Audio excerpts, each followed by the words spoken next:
আমার রান্নাঘরে একটি মৌ আলু ছিল, এই মৌ আলুটা নিয়ে আমি টবের ভিতরে দিয়েছিলাম।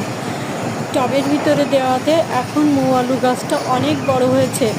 এখান থেকে আমি মৌ আলু শাক খেতে পারি। এই যে টবের গোড়ায় এখনও মৌ আলু দেখা যাচ্ছে।